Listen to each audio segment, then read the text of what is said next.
नमस्कार दोस्तों, आप सभी का स्वागत है हमारे YouTube चैनल VCS एकेडमी पर। और आज की इस वीडियो में हम नीट और IIT मेन से रिलेटेड टॉपिक लेकर आए हैं। आज का जो हमारा टॉपिक है वो है गति के नियम।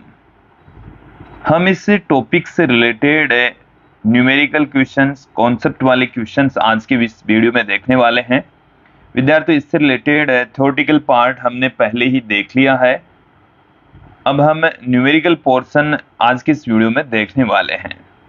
न्यूमेरिकल के हम 2-3 वीडियो लेकर आने वाले हैं, उसमें आज हमारा ये पहला वीडियो है। विद्यार्थियों, यदि आप हमारे YouTube चैनल पर नए हैं तो चैनल को सब्सक्राइब कर लीजिए, साथ में बेल आइकन भी दबा दीजिए ताकि आपको आगे की वीडियोज की नोटिफिकेशन मिलती रहे। अब इस वीडियो को स्टार्ट करते हैं। सबसे पहले पहला क्वेश्चन लेते हैं।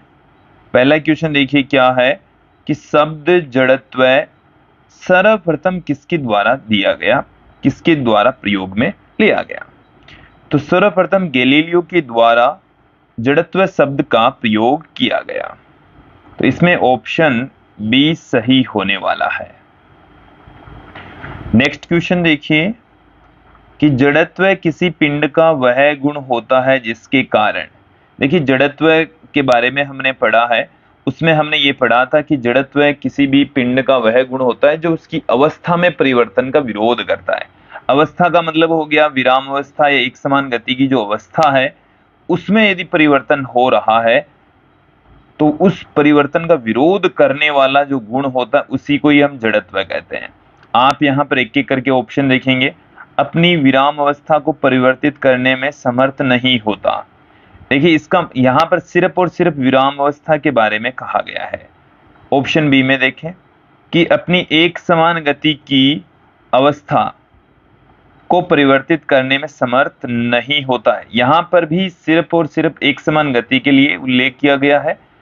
ऑप्शन सी देखें कि अपनी गति की दिशा को परिवर्तित करने में समर्थ नहीं होता, यहाँ पर सिर्फ और सिर्फ डायरेक्शन की बात चल रही है। ऑप्शन डी देखें कि अपनी विराम अवस्था एक समान गति को परिवर्तित करने में समर्थ नहीं होता है, तो यहाँ पर विराम अवस्था भी दे रखा है, साथ में एक समान गति के बारे में भी बता रखा है। तो ऑप्शन डी इसमें सही होने वाला है। ऑप्शन डी इसमें सही होगा। नेक्स्ट क्वेश्चन देखिए कि एक गेंद एक समान, यहां पर आएगा स्थानांतरीय गति से जा रही है, परिवर्तनीय की जगह क्या आएगा, स्थानांतरीय। इसका क्या अर्थ है, देखिए एक समान स्थानांतरीय गति के अंदर जो गेंद आप लेकर चल रहे हैं उस गेंद के सभी पार्टिकल का जो वेग है वो समान रहेगा, नियत रहेगा। तो यहाँ पर देखें ऑप्शन सी, गेंद के सभी भाग का वेग और वेग के अंदर परिमाण और दिशा दोनों सम्मिलित होगी, समान है तथा वेग नियत है। गेंद का वेग नियत है, साथ में सभी भागों का वेग भी समान है। ओके, एक समान, देखो स्थानांतरीय गति के अंदर तो क्या होता है, सभी भागों का वेग समान होता है, और एक समान स्थानांतरीय गति का मतलब हो गया है कि वेग भी क्या रह गया है, नियत रह गया है। अगले क्वेश्चन की ओर बढ़ते हैं। बल की भौतिक स्वतंत्रता निम्न का परिमाण है, देखिए भौतिक स्वतंत्रता निम्न का परिणाम है, यहां पर परिमाण के स्थान पर क्या आएगा, परिणाम। परिणाम यहां पर लिखा जाएगा। देखिए बल की भौतिक स्वतंत्रता, बल की परिभाषा हम गति के प्रथम नियम से देते हैं, तो भौतिक स्वतंत्रता किसका परिणाम है, गति के प्रथम नियम का है, तो इसमें ऑप्शन ए सही होने वाला है। नेक्स्ट क्वेश्चन देखिए कि एक अंतरिक्ष यात्री अंतरातारकीय आकाश में 100 मीटर प्रति सेकंड स्क्वायर की एक समान दर से त्वरित अपने अंतरिक्ष यान से दुर्घटनावश बाहर फेंक दिया जाता है।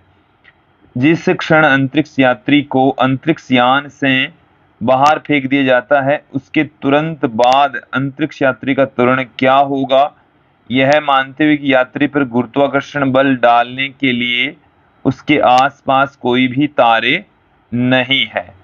तो देखिए विद्यार्थियों, यदि कोई त्वरण दूसरा त्वरण नहीं है तो चाहे उसको किसी भी त्वरण से बाहर फेंका गया हो, बाद में त्वरण शून्य हो जाएगा।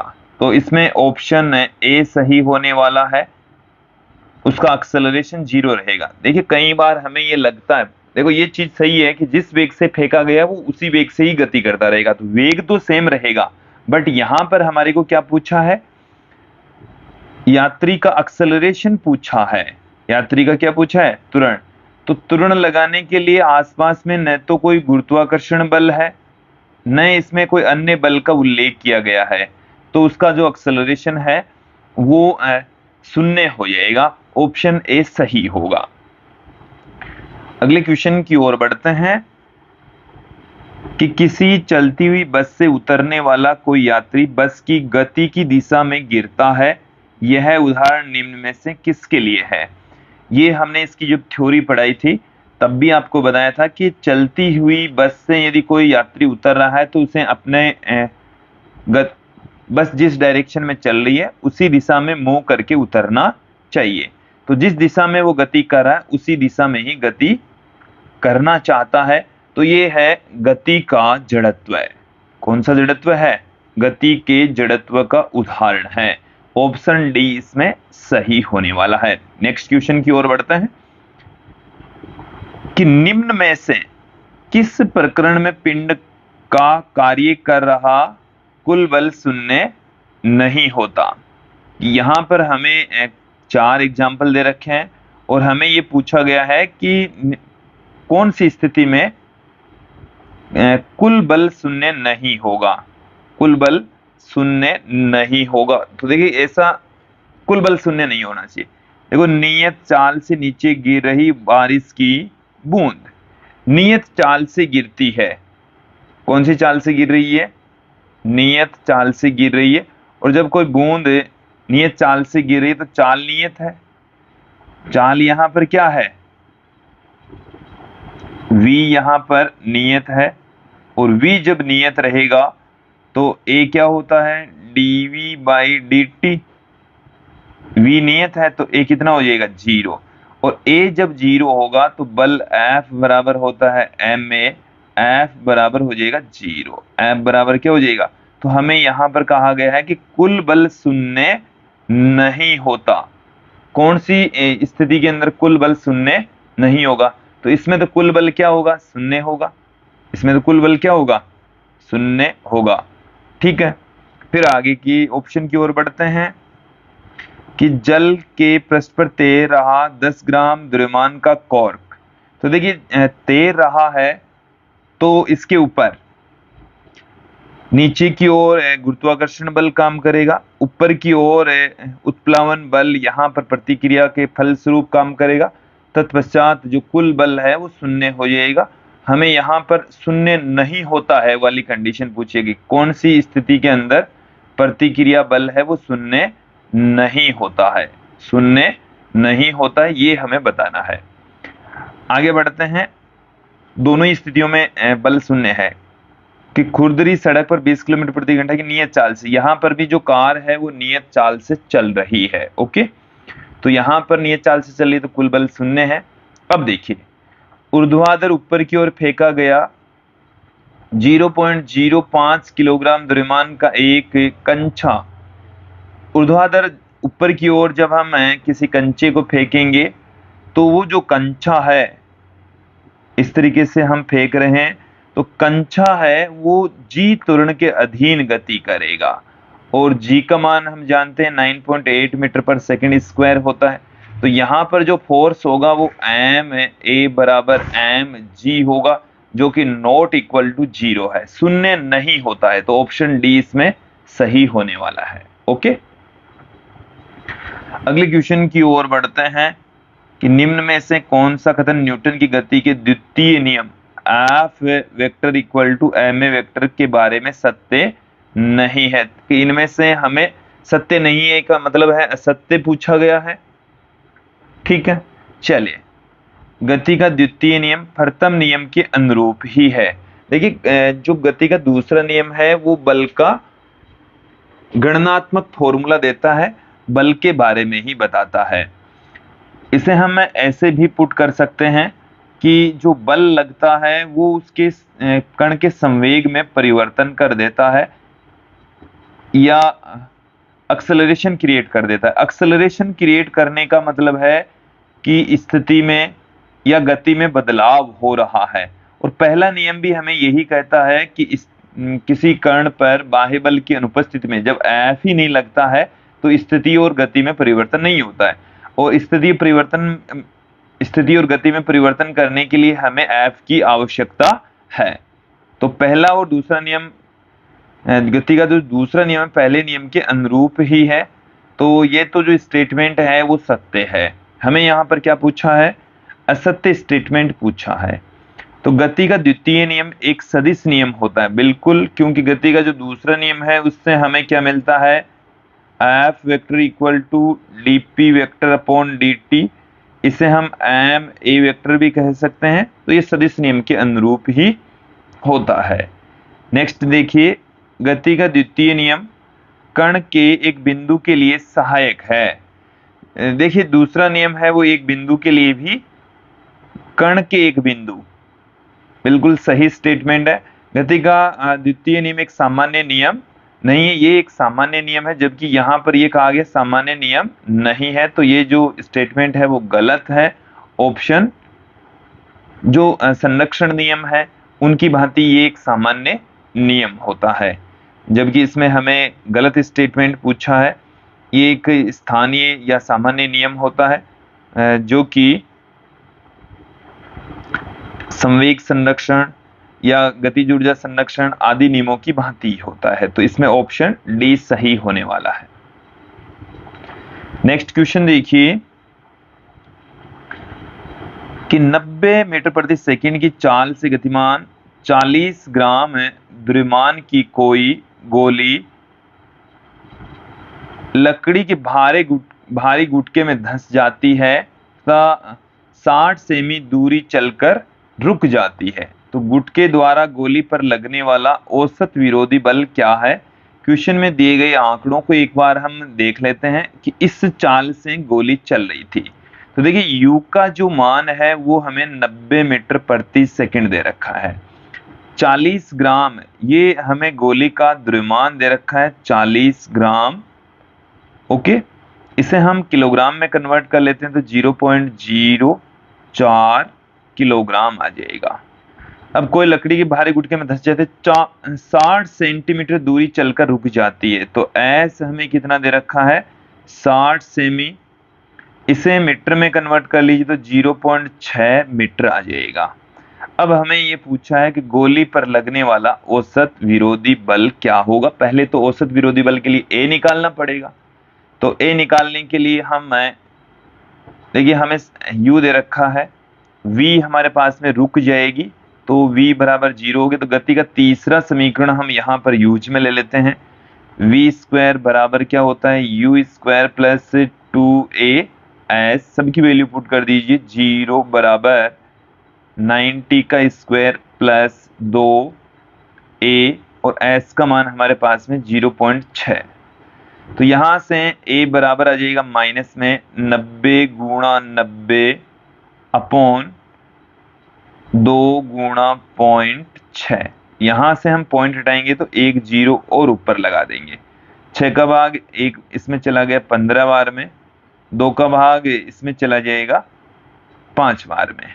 तो देखिए यहां से हम इस a की वैल्यू निकालेंगे तो a हमें मिल चुका है माइनस में 6750 मीटर प्रति सेकंड स्क्वायर, क्योंकि 75 को 9 से गुणा कर लीजिए, 675 एक 0 लगा दीजिए। अब देखिए हमें पूछा है औसत बल विरोधी बल, तो ये नेगेटिव साइन है, औसत विरोधी बल को ही बता देगा, मतलब नेगेटिव जो साइन है वो विरोधी बल के लिए है। तो F बराबर ma, तो माइनस में आ जाएगा। m का मान हमें क्वेश्चन में 40 ग्राम, किलोग्राम में हम 0.04 पुट कर देंगे इंटू 6750। कैलकुलेशन कर लीजिए तो देखिए यहाँ से एक 0 तो हट जाएगा, फिर हम एक संख्या पहले 4 को गुणा कीजिए तो 20, फिर 7 चौक 28 और 2 हो गया 30, फिर 6 से गुणा करेंगे तो 24 और 3 27 और एक संख्या पहले पॉइंट पुट कर देंगे तो यहाँ पर 270 न्यूटन आ जाएगा। तो 270 न्यूटन किसी ऑप्शन में ही नहीं दे रखा है, तो ये वाला ऑप्शन इसको मैं 270 बना देता हूँ, 270 ही आएगा इसमें। ओके, आगे बढ़ते हैं कि स्मॉल एम द्रव्यमान वाली एक गेंद यू चाल से सख्त दीवार से टकराती है और फिर उसी चाल से टकराकर वापस हो जाती है, तो दीवार के द्वारा गेंद पर आरोपित बल क्या होगा। एक बार इस क्वेश्चन को अच्छे से समझ लीजिए कि हमारे पास में कोई गेंद है और इस तरीके से मैं एक दीवार पहले निर्मित कर लेता हूं। ये हमारे पास में कोई दीवार है, ठीक है। इस दीवार से आकर कोई गेंद टकराती है, ये हमारे पास में कोई गेंद है, ठीक है। और ये जो गेंद है इसकी जो वेलोसिटी है वो है u, द्रव्यमान है m, वो इस दिशा में u वेग से आगे बढ़ती है। टकराने के पश्चात u वेग से ही ये वापस लौट जाती है, ठीक है। तो देखिए प्रारंभिक इसका संवेग यहाँ पर m इंटू यू, अंतिम जो संवेग है उसकी डायरेक्शन पहले वाले संवेग की अपोजिट हो जाएगी। तो यहाँ पर डायरेक्शन अपोजिट हो जाएगी। तत्पश्चात जो संवेग है, गेंद का संवेग है, वो भी हम देख लेंगे। तो यहाँ पर इस डायरेक्शन में जो संवेग है उसको हम माइनस में ले सकते हैं। तो गेंद पर लगने वाला जो बल होगा, देखो हमें क्या पूछा, आरोपित बल हमें पूछा है। तो देखिए प्रति एकांक समय में जो संवेग में परिवर्तन होता है वही आरोपित बल के इक्वल होगा। देखिए बल बराबर हम क्या जानते हैं, डेल्टा पी अपॉन में डेल्टा टी। तो देखिए प्रति एकांक समय में जो लगने वाला बल है वो संवेग में परिवर्तन को व्यक्त करेगा, P2 minus P1 upon delta T. और संवेग में परिवर्तन तो माइनस में mu, और प्रति एकांक समय के लिए, हालांकि वैसे क्वेश्चन में देना ही रखा है, मैं प्रति एकांक समय के लिए आरोपित बल यहाँ पर फाइंड आउट कर रहा हूँ, जो कि माइनस में 2mu के इक्वल होगा। ओके, तो ये जो बल है वो है प्रति एकांक समय में या एकांक समय में दीवार के द्वारा गेंद पर आरोपित बल, तो माइनस में 2mu होगा। ओके, नेक्स्ट क्वेश्चन देखिए, किसी बल capital F vector equal to 6i cap minus 8j cap Newton के प्रभाव में कोई पिंड 5 मीटर प्रति सेकंड स्क्वायर का त्वरण प्राप्त कर लेता है, पिंड का द्रव्यमान क्या है। चलिए यहां पर हमें बल दे रखा है और एक्सेलरेशन भी हमें दे रखा है, तो हमें क्या निकालना है, द्रव्यमान निकालना है। तो इस बल का परिमाण हम पहले फाइंड आउट कर लेते हैं। तो देखिए बल का परिमाण कैसे ज्ञात करेंगे, F वेक्टर इक्वल टू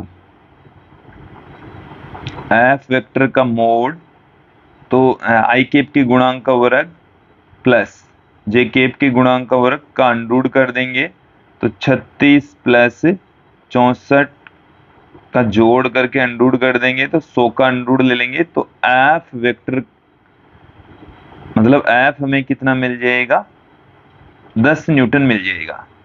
जबकि F बराबर क्या होता है, m इंटू ए, जो कि 10 दे रखा है। तो a यहां से m बराबर क्या आ जाएगा, 10 बट्टे में a, 10 बट्टे में 5, तो ये आ गया 2 किलोग्राम। कितना आ गया, 2 किलोग्राम आ गया। नेक्स्ट क्वेश्चन देखिए, किसी पिंड पर एक बड़ा बल थोड़े समय के लिए क्रियाशील है, तो आरोपित आवेग निम्न में से, यहां पर आवेग है, ये क्या है, आवेग निम्न में से किसमें परिवर्तन के बराबर होगा। हम ये जानते हैं कि जो आवेग होता है वो संवेग में परिवर्तन के बराबर होता है, तो ऑप्शन बी इसमें सही होगा। नेक्स्ट क्वेश्चन देखिए कि स्मॉल m द्रव्यमान के कण को y equal to ut plus half gt square के द्वारा व्यक्त किया जाता है, तो कण पर कार्य करने वाला बल क्या होगा। तो देखिए इसमें हमारे को y दे रखा है, ये क्या दे रखा है y। एक बार इसका हम डिफरेंशिएट करेंगे तो हमें मिल जाएगा वेग v जो कि dy/dt। तो इसका t के रेस्पेक्ट डिफरेंशिएशन करेंगे तो u प्लस 1/2g और t स्क्वायर का करेंगे तो 2t हो गया।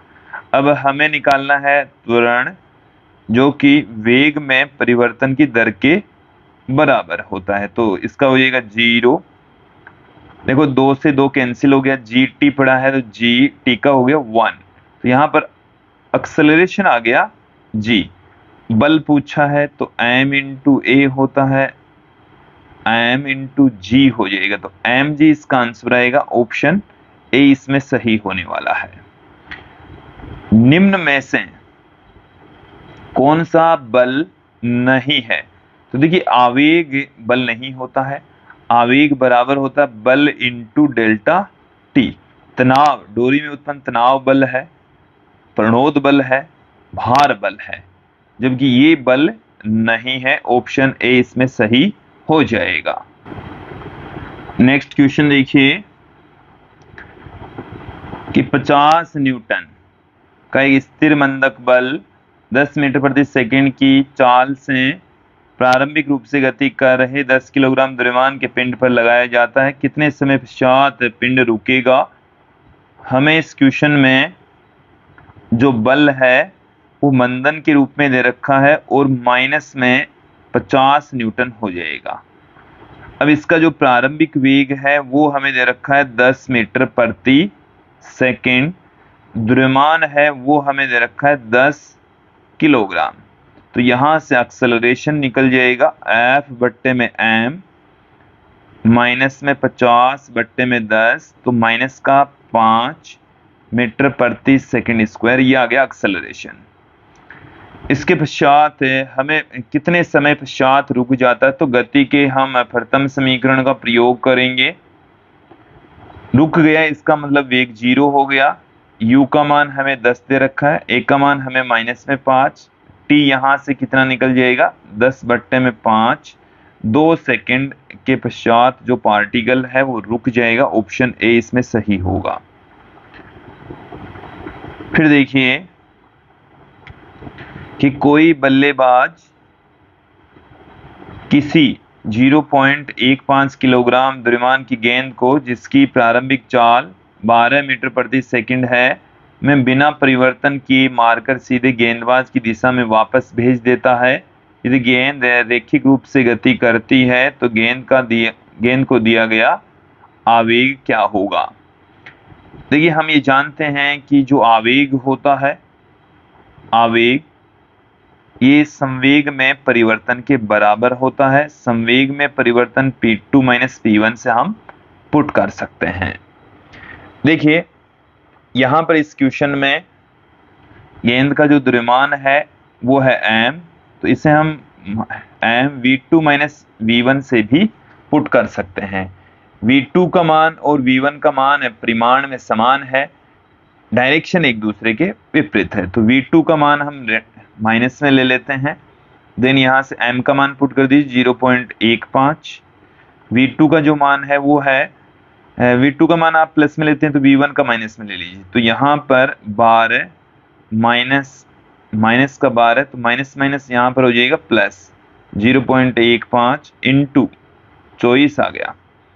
24 को 15 से गुणा करेंगे तो दो संख्या पहले पुट भी कर देंगे, तो यहां से I बराबर 3.6 न्यूटन इंटू सेकेंड प्राप्त हो जाएगा। तो ऑप्शन डी इसमें सही होने वाला है। नेक्स्ट क्वेश्चन देखिए कि चित्र में 500 ग्राम द्रव्यमान के एक पिंड की एक विमीय गति का स्थिति समय ग्राफ दर्शाया गया है। पिंड द्वारा प्राप्त किए गए दो क्रमागत आवेगों के बीच समय अंतराल क्या होगा। देखिए यहां पर एक बार इस क्वेश्चन को समझ लीजिए।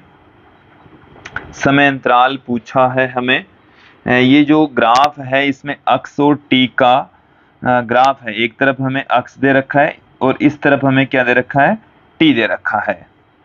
और जो t बराबर 2 सेकंड पर, देखो यहां से जो ढाल है वो धनात्मक से ऋणात्मक हो जाता है। यहाँ पर ढाल, यहाँ से यहाँ तक ढाल रहता है धनात्मक, और यहाँ से यहाँ तक हो जाता है ऋणात्मक।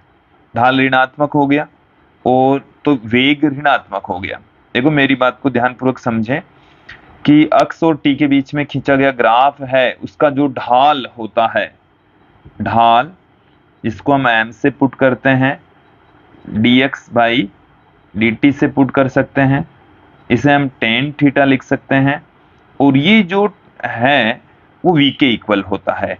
तो यहाँ पर तो जो वेग ढाल है वो यहाँ पर धनात्मक, तो वेग भी धनात्मक होता है। वेग भी कैसा होगा? धनात्मक। यहाँ पर ढाल ऋणात्मक, तो वेग भी कैसा हो गया? ऋणात्मक हो गया।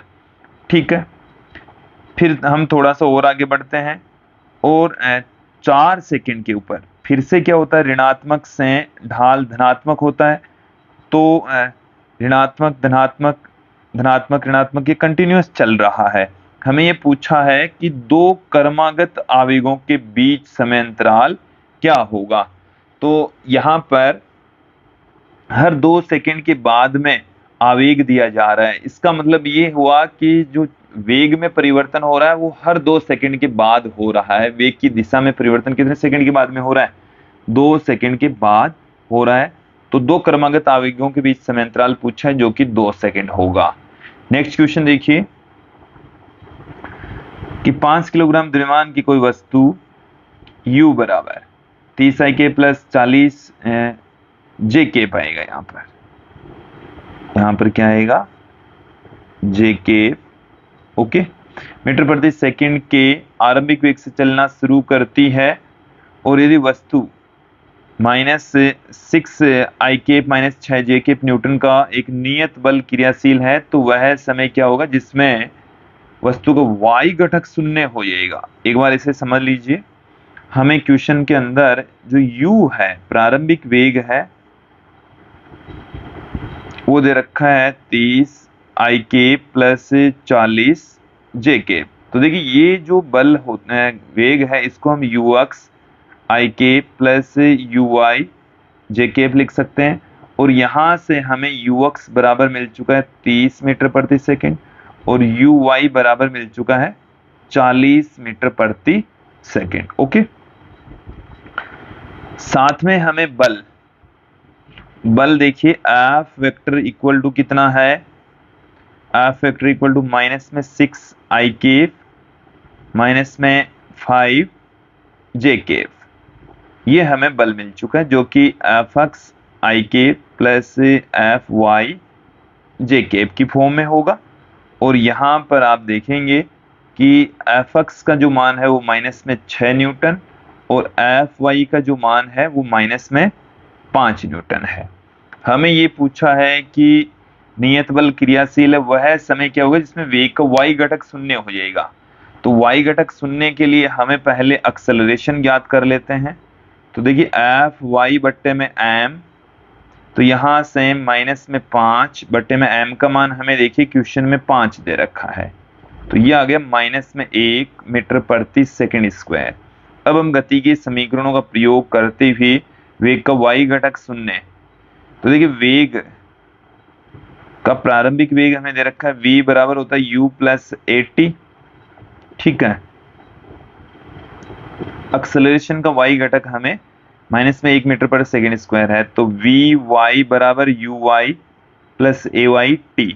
vy 0 कब होगा वो समय हमें पूछा है। uy की वैल्यू कितनी है? 40 प्लस a का मान हमारे पास -1 इंटू टी, तो t बराबर 40 सेकेंड पर, t बराबर 40 सेकेंड के ऊपर वेग का y घटक शून्य हो जाएगा। ऑप्शन सी इसमें सही होने वाला है। अगले क्वेश्चन की ओर बढ़ते हैं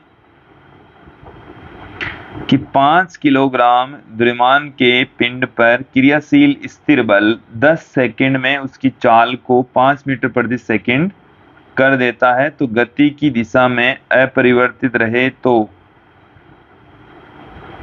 कारक बल क्या होगा। जो आंकड़े दिए हुए हैं एक बार इसे समझ लेते हैं। हमें m बराबर कितना दे रखा है? 5 किलोग्राम। समय हमें दे रखा है 10 सेकंड, और जो प्रारंभिक चाल है स्थिर बल, प्रारंभिक चाल है वो हमें दे रखी है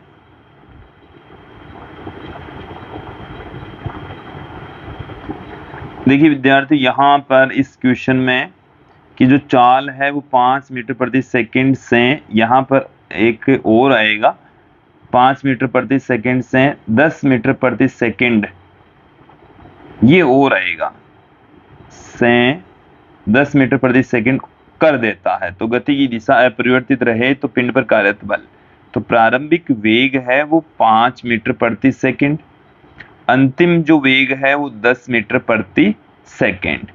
तो यहां से हम एक्सेलरेशन निकालेंगे v माइनस यू अपॉन में t, गति के प्रथम समीकरण से 10 माइनस 5 बट्टे में t का मान 10 हमें दे रखा है, तो 5 बट्टे में 10 बराबर आ गया 0.5 मीटर प्रति सेकंड स्क्वायर। हमें बल पूछा है तो F बराबर होता है m a, m का मान हमें दे रखा है 5, a का मान हमें 0.5, दोनों को मल्टीप्लाई कर दीजिए तो 2.5 न्यूटन मिल जाएगा, यही आंसर होगा 2.5 न्यूटन। ऑप्शन सी इसमें सही होने वाला है। नेक्स्ट क्वेश्चन देखिए कि संबंध F vector equal to m a vector Newton के द्वितीय नियम से विश्लेषित नहीं किया जा सकता है यदि, देखिए हमने क्या किया था कि F वेक्टर इक्वल टू बराबर होता है dp वेक्टर अपॉन dt, और इससे p के स्थान पर हमने mv पुट किया था और इस m को हमने कांस्टेंट ले लिया, तब जाकर dv बाई dt आया था, और इस dv बाई dt को हमने a वेक्टर पुट कर दिया। तो यहाँ पर जो द्रव्यमान है वो कांस्टेंट लिया था, द्रव्यमान क्या लिया था हमने, कांस्टेंट। तो द्रव्यमान जब कांस्टेंट लेंगे तो ही ये संबंध सही है, अन्यथा इसको हम व्युत्पन्न नहीं कर सकते, डिडक्ट नहीं कर सकते। द्रव्यमान समय पर निर्भर नहीं किया जा सकता, यदि द्रव्यमान समय पर डिपेंड होगा तो इसको हम इस फॉर्मूले को नहीं निकाल सकते। तो ऑप्शन डी इसमें सही होगा। देखो इसमें कहा गया कि द्वितीय नियम से विश्लेषित नहीं किया जा सकता, कब नहीं किया जा सकता, जब द्रव्यमान समय पर डिपेंड करता हो, तो इसको हम डिफरेंशिएशन से ही बाहर नहीं ले सकते। नेक्स्ट क्वेश्चन देखिए कि 0.4 किलोग्राम द्रव्यमान वाली वस्तु मूल से t बराबर 0 पर धनात्मक अक्ष दिशा में 10 मीटर प्रति सेकंड की चाल से आरंभ करती है, जिस पर ऋणात्मक अक्ष की ओर नियत F बराबर 8 न्यूटन का बल आरोपित होता है, तो 25 सेकंड के बाद उस वस्तु की स्थिति क्या होगी। एक बार इस क्वेश्चन में जो दिए गए आंकड़े हैं उनको हम समझ लेते हैं क्या क्या दिया हुआ है हमें। देखिए सबसे पहले है इसमें द्रव्यमान दिया हुआ है जो कि 0.4 kg दे रखा है। इसके साथ में हमें ये बता रखा है कि 10 मीटर प्रति सेकंड की चाल से गति प्रारंभ करती है, तो इसका जो प्रारंभिक वेग है u वो हमें 10 मीटर प्रति सेकंड दे रखा है। इस पर जो बल लग रहा है F वो हमें 8 न्यूटन दे रखा है, और 25 सेकंड के बाद में कण की स्थिति पूछी है, तो t बराबर हमें 25 सेकंड भी दे रखा है। एक बार इस क्वेश्चन में समझ लीजिए कि धनात्मक अक्ष इस दिशा में 10 मीटर प्रति सेकंड की चाल से चल रही है, तो इसका केवल और केवल ये अक्ष घटक हमें दे रखा है। ये जो ऋणात्मक अक्ष दिशा की ओर बल लग रहा है, इसका मतलब बल का मान माइनस में होगा। बल का मान किस में होगा, माइनस में लिया जाएगा। तो हमें क्या करना है, वस्तु की स्थिति निकालनी है, अक्ष की वैल्यू फाइंड आउट करनी। तो अक्ष की वैल्यू फाइंड आउट करने के लिए पहले हमें एक्सेलरेशन निकालना पड़ेगा। हमें क्या निकालना है, तो हम गति का कौन सा समीकरण लगाएंगे, दूसरा लगाएंगे। दूसरा लगाने के लिए हमें एक्सेलरेशन की आवश्यकता पड़ेगी। तो a बराबर होता है, देखिए हम गति a बराबर f अपॉन में m, तो यहाँ पर f दे रखा है, m दे रखा है, तो f है माइनस में 8, m हमें 0.4, तो यहाँ से 80 बट्टे में 4, ये आ गया माइनस में 20 मीटर प्रति सेकंड स्क्वायर। अब हमें स्थिति चाहिए, तो अक्स बराबर होता है ut plus half 80 square. Okay, then यहाँ से क्या हो जाएगा, अक्स हमें फाइंड आउट करना है, u का मान 10, t का मान 25, फिर प्लस में 1/2, a का मान माइनस में 20 और t का मान 25, तो 25 का स्क्वायर कर देंगे। तो यहाँ से आ गया 250, फिर माइनस में आ जाएगा, 25 को 25 से गुणा करेंगे तो 625, 625 को 10 से और गुणा कर देंगे तो 6250, ये आ गया 6000 मीटर माइनस में, तो माइनस में 6000 मीटर इसका आंसर होगा। अगले क्वेश्चन की ओर बढ़ते हैं। देखिए 2 किलोग्राम द्रव्यमान के एक पिंड का स्थिति समय ग्राफ चित्र में दिखाए अनुसार है। t बराबर 4 सेकंड में पिंड पर आवेग क्या होगा। हमें t बराबर 4 सेकंड पर पिंड का आवेग पूछा है। तो देखिए आवेग होता है संवेग में परिवर्तन। आवेग क्या होता है, संवेग में परिवर्तन होता है। चलिए देख लेते हैं, इसको समझें आप। आवेग होता है संवेग में परिवर्तन, यहाँ पर द्रव्यमान चेंज नहीं हो रहा, तो ये हो जाएगा mv2 माइनस v1। अंतिम वेग में से हम प्रारंभिक वेग घटा देंगे। तो देखिए अक्स अपॉन टी, अक्स अपॉन टी, तो हम पहले तो निकाल लेता हूँ v1।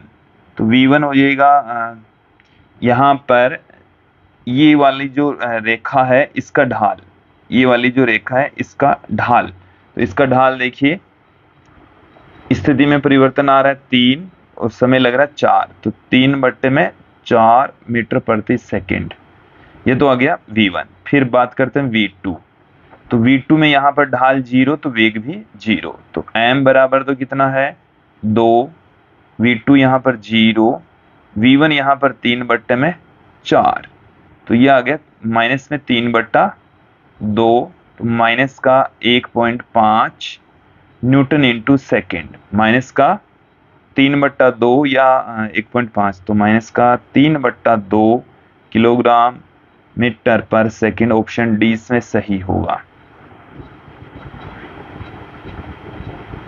नेक्स्ट क्वेश्चन की ओर बढ़ते हैं कि दिए गए चित्र में दो विमाओं में घूमते हुए किसी कण के चित्र अक्ष टी वाई टी को दर्शाया गया है। यदि कण का द्रव्यमान 500 ग्राम है तो कण पर आरोपित क्रियाशील बल होगा। क्वेश्चन को एक बार समझ लीजिए कि हमें अक्ष टी और वाई टी के बीच में ग्राफ दे रखे हैं, तो इन ग्राफों से ही हम फाइंड आउट करेंगे। आरोपित बल, बल निकालना है। देखिए हमें m का मान कितना दे रखा है 500 ग्राम, इसको हम क्या लिख दें 0.5 kg भी इसको हम पुट कर देंगे। तो अब हमें क्या निकालना है, बल के लिए हमें चाहिए m इंटू ए फाइंड आउट करना है। तो ए को हम ए ज्ञात करेंगे। तो देखिए यहां पर आप ध्यान देंगे कि इसमें जो v है वो नियत है, क्योंकि ढाल नियत है, तो v नियत, अक्ष दिशा में वेग नियत, तो अक्ष दिशा में एक्सेलरेशन तो हो जाएगा 0। ये तो क्लियर हो गया। अब हम बात करते हैं यहां पर y दिशा में, तो y दिशा के अंदर हम निकाल लेते हैं। अक्ष दिशा में तो जो एक्सेलरेशन है वो 0 है, y दिशा वाला निकाल लेंगे। तो देखिए y दिशा के अंदर जो ग्राफ है वो हमें देखिए क्या दे रखा है, y का मान 4 है और हर यहाँ पर इन बिंदुओं के ऊपर, इन बिंदुओं पर, तो y बराबर ये है टी स्क्वायर। एक परवलय का समीकरण है, किसका समीकरण है, परवलय का समीकरण है। तो यहां से हम वेग का y घटक ज्ञात करते हैं, वेग का y घटक, तो dy बाई डी टी हो जाएगा, dy बाई डी टी, तो ये आ गया 2t, कितना आ गया 2t। अब एक्सेलरेशन के लिए ए वाई बराबर आ जाएगा D V Y upon D T. इसका हम टी के रेस्पेक्ट फिर से करेंगे तो 2 आ गया, 2 मीटर पर सेकंड स्क्वायर। अक्ष दिशा में कोई घटक नहीं है, अक्ष दिशा वाला जो घटक है एक्सेलरेशन का वो 0 है। तो अब त्वरण कितना हो जाएगा, मतलब बल कितना हो जाएगा, केवल अक्ष दिशा में काम करेगा। 0.5 इंटू 2 तो ये आ गया 1 न्यूटन केवल वाई दिशा में। केवल कौन सी दिशा में, वाई दिशा में 1 न्यूटन का बल लगेगा, ये वाई दिशा में लगेगा। ऑप्शन ए इसमें सही हो जाएगा। नेक्स्ट क्वेश्चन देखिए कि दिया गया है कि चित्र में जो 4 किलोग्राम द्रव्यमान के किसी कण के स्थिति समय ग्राफ को दर्शाता है। तो माना कि जब समय 0 से छोटा होता है, 0 से 4 सेकंड के बराबर होता है, और जो अंतिम कंडीशन है उसमें 4 सेकंड से बड़ा होगा, 4 सेकंड से बड़ा है ये। तो F1 F2 F3 क्रमशः क्या होंगे। देखिए यहां पर इस ग्राफ को देख लेते हैं। स्थिति नियत है, स्थिति क्या है, नियत। चलिए पहले इसमें देखें, 3 स्थितियां हमें दे रखी है। ये ग्राफ यहां से स्टार्ट होकर जा रहा है, ऐसे है विद्यार्थी, ये ग्राफ यहां से स्टार्ट हो रहा है, फिर ऐसे जा रहा है, फिर ऐसे जा रहा है। ओके, तो जब समय 0 से छोटा होता है तो यहां पर अक्ष नियत, अक्ष क्या है, नियत। अक्ष जब नियत रहेगा तो v कितना, 0, a0 f1 0। ओके, फिर 0 से 4 सेकंड के बीच में ढाल, यहां पर अक्ष एक समान रूप से बढ़ रहा है, अक्ष क्या है, एक समान रूप से बढ़ रहा है, तो v नियत है यहां पर। अब की बार v क्या है, नियत। तो a क्या हो जाएगा, 0, a0। तो इस स्थिति में लगने वाला बल भी 0। इस तीसरी वाली कंडीशन में अक्ष का मान फिर से नियत, अक्ष का मान फिर से क्या है, नियत है। तो v भी 0 और a भी 0, तो जो इस स्थिति में लगने वाला बल है वो भी 0।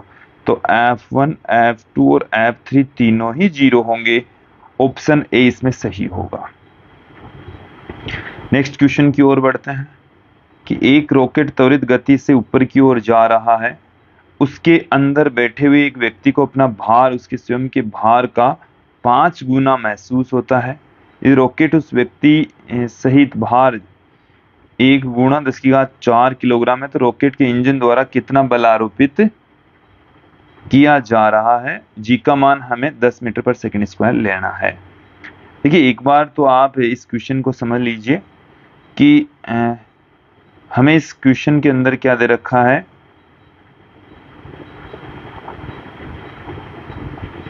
जो द्रव्यमान है m है, वो हमें इस क्वेश्चन के अंदर 1.0 गुणा 10⁴ किलोग्राम दे रखा है। हमें क्या पूछा है कि रॉकेट के इंजन द्वारा लगने वाला बल F पूछा है, और F बराबर क्या होता है, m इंटू ए। m दे रखा है, अब a ज्ञात करना है कि एक्सेलरेशन कितना है। अब मेरी बात को आप ध्यानपूर्वक सुन लीजिए कि व्यक्ति का जो भार है वो 5 गुना बढ़ता है। कितना गुना बढ़ा हुआ महसूस हो रहा है, जितना है उसका 5 गुना बढ़ा हुआ महसूस हो रहा है। देखिए जो व्यक्ति है उसको महसूस होने वाला जो भार है वो आभासी भार होता है। R बराबर होता है m a प्लस जी। बढ़ा हुआ भार है, वो अपने वास्तविक भार से 5 गुना, तो वास्तविक भार है mg, उससे 5 गुना प्राप्त हो रहा है। तो m इंटू में a प्लस जी, m से m कैंसिल हो जाएगा। देन यहाँ पर g हमें 10 यूज में लेना है, तो हमें क्या मिल जाएगा, यहाँ से a प्लस 10, a बराबर हमें मिल जाएगा 50 माइनस 10 बराबर 40 मीटर प्रति सेकंड स्क्वायर। तो इसमें हम वैल्यू पुट कर देंगे 10⁴ गुणा 40, तो ये आ गया 4 गुणा 10⁵ न्यूटन। वैसे ये ऑप्शन में नहीं है बट आंसर यही होगा। ओके, नेक्स्ट क्वेश्चन देखिए कि जब चलती हुई बस अचानक रुकती है तो उसमें बैठे यात्री अपनी सीट से आगे की ओर गिर जाते हैं, क्योंकि देखिए ये हमने जड़त्व के नियमों में देखा है, गति के प्रथम नियम में हमने देखा है। इस क्वेश्चन में देखिए कि जब बस अचानक रुकती है तो वो आगे की ओर गिर जाता है। यात्री आगे की ओर क्यों गिर जाते हैं? कि यात्रियों का ऊपरी भाग तो गतिमान अवस्था में ही बना रहता है, जबकि सीट के संपर्क वाला निचला जो हिस्सा है वो विराम अवस्था में रहता है। देन यहाँ पर ऑप्शन सी सही होने वाला है। अगले क्वेश्चन की ओर बढ़ते हैं कि हम व्युत्पन्न कर सकते हैं न्यूटन के, देखिए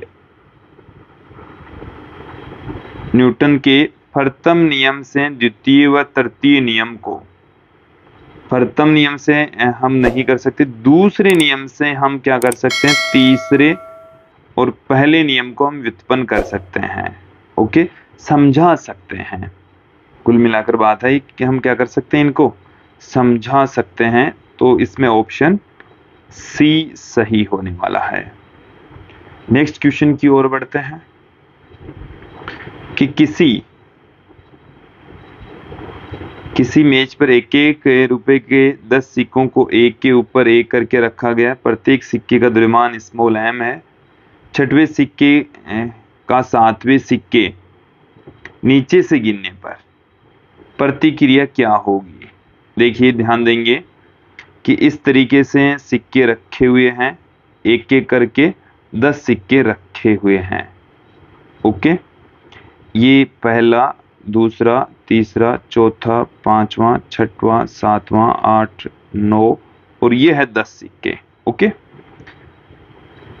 छठवें सिक्के का सातवें सिक्के पर प्रतिक्रिया बल, तो छठा जो सिक्का है उसके ऊपर कितना भार लग रहा है, उतना का उतना ही वो ऊपर की ओर प्रतिक्रिया फलस्वरूप इतना जो भार है वो हमें देखना है।